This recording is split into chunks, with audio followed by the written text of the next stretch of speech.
يا جماعة بالله عليكم الحقوني.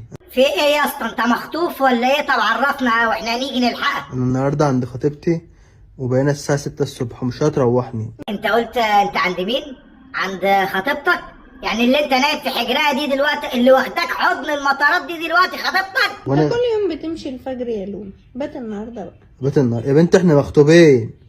خلاص انت حبيبي. حبيبك ايه؟ ابوك لو جاي يعمل فينا ايه؟ الدبله اللي بينا دي كل حاجه. سيبك من ان انت عايزاه يبات عندكم وان هو كل يوم بيمشي الفجر، وسيبك من الدبله ان هي كل حاجه وسبب انك تعملوا اي حاجه.